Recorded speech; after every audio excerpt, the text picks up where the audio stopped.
Hello, I'm Angela Velasquez, and welcome to This Weekend Review for April 27th, 2012 on Greenroofs TV. Our project of the week is the Nathan Phillips Square Toronto City Hall Podium Green Roof, built in 2009 in Toronto, Canada. The public square surrounding Toronto City Hall was designed with the original architectural structure in mind. The landscaped gardens, courtyards, terraces, furniture, and walkways provide unique views of downtown from this urban oasis in the heart of the city. This 3,400 square meter green roof is the largest in Toronto and the recipient of a 2011 Canadian Society of Landscape Architects Regional Honor Award, a 2011 Design Exchange Award Silver Award for Landscape Architecture Public, and the 2011 Green Roofs for Healthy Cities 2011 Award of Excellence in the Extensive Institutional category. The green roof consists of three formal conditions: a seated mosaic, a paved courtyard that frames the curved chamber, and a deck cafe that occupies the prow. The perimeter garden is treated as a field in purple, pink, yellow, orange, and green sedums. This ground cover is planted in a pre-vegetated tray system with shade-tolerant species concentrated in the shadows of the City Hall's towers. The Nathan Phillips Square Green Roof was constructed with the Live Roof Hybrid Modular Green Roof System. It contains a combination of 6-inch deep and 4-inch deep Live Roof standard modules, and the project was grown at the Live Roof Ontario Nursery during the summer of 2009, and installation started on September 1st, 2009. To learn more about the Nathan Phillips Square Toronto City Hall Podium Green Roof, click on our Project of the Week photo on our homepage. Speaking of the Nathan Phillips Square Toronto City Hall Podium Green Roof, congratulations to our 2012 Love the Earth Plant a Roof Earth Day Photo Contest winner, Patrick Biller. Patrick submitted the Toronto City Hall entry, and we featured it as our Green Roof Project of the Week this week in honor of Earth Day and his submission. He'll also be receiving $100 for his entry. Congrats! Look for our April 2012 e-newsletter in your inbox or our homepage. If you're not subscribed, you can click on the mail icon by our social media links on our homepage, enter your email address, and you'll get our monthly e-newsletter to let you know what's been going on that month here at greenroofs.com. Read Ed Snodgrass's A Green Roof Day in New York blog post about his appearance on The Martha Stewart Show and visits to area green roofs. Watch the Green Roofs and Walls of the World Virtual Summit 2011, Episode 20, The Current Situation and Future of Green Roofs in China by Jianmin Yang. Advertiser press release, Live Roof Hybrid Green Roof System selected for Chattanooga City Council project. Job links update, Compost Supply is now hiring a green sales hero in Glen Ellen, Illinois. Evergreen Environments is looking for a green roof specialist in Sandy Hook, Connecticut.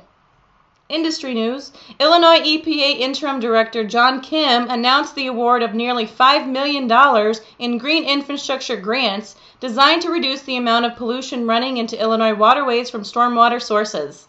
Applicants applied for grant awards in three categories: combined sewer overflow rehabilitation, stormwater retention and infiltration, and green infrastructure small projects. The $5 million in grants will result jobs for installation of green structures by construction workers and the trades, as well as to create work for professional engineers and public works staff, designing best management practices, and developing and submitting permits and construction oversight.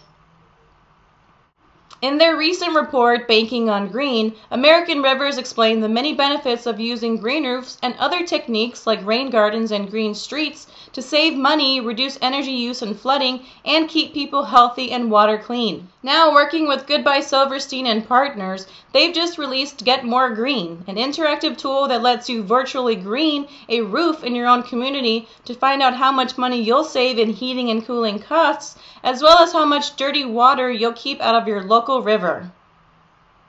The American Institute of Architects and its Committee on the Environment has selected the top 10 examples of sustainable architecture and green design solutions that protect and enhance the environment.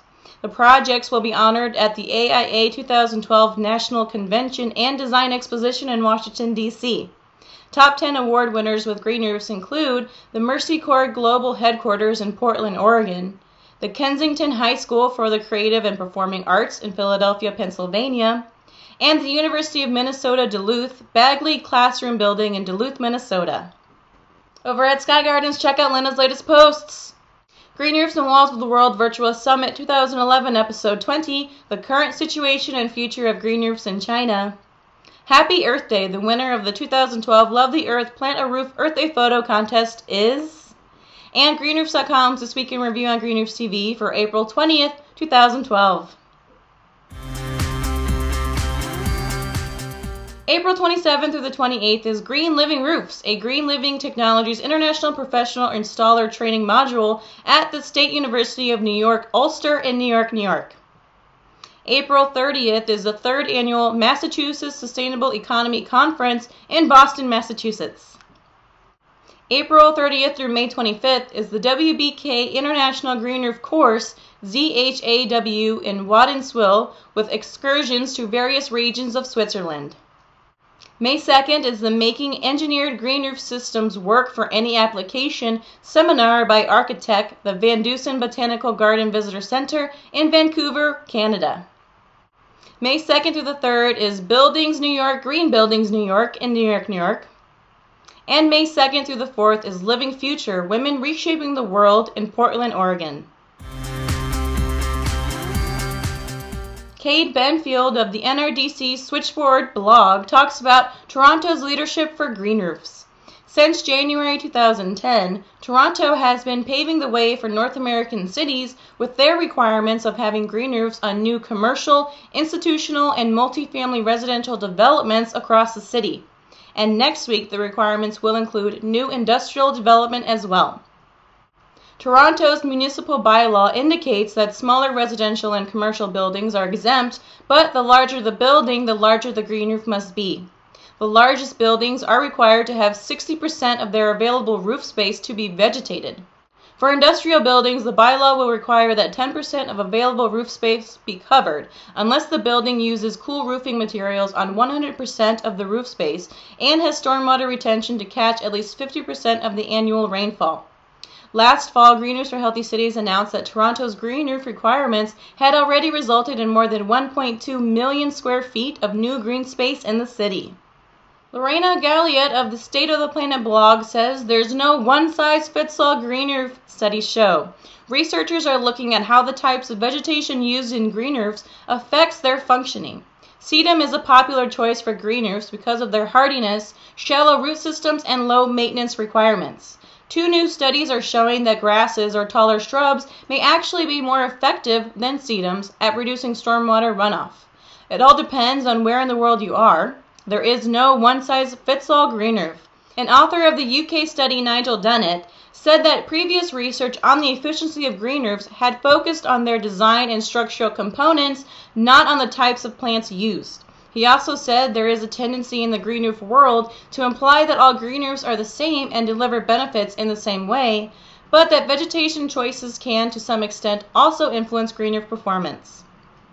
Co-author of the Italian study, Sergio Andri, agreed and stressed that green roof vegetation should reflect local growing conditions and imitate natural ecosystems. Local grasses can be effective and a low-maintenance way of covering a green roof. To learn more about these stories and new ones posted daily, go to our In the News or Newslinks section of our website. Send us your green articles, videos, and images to editor@greenroofs.com and share your green roof or green wall info with the world. And make sure to keep up with everything greenroofs.com by following us on Twitter, liking us on Facebook, being a member of our network on LinkedIn, and subscribing to our Green Roofs feed channel on YouTube. This has been This Week in Review for April 27th, 2012 on Green Roofs TV. I'm Angeli Velasquez, and I'll see you next week. This week's episode is sponsored by the Green Roof Directory, brought to you by greenroofs.com.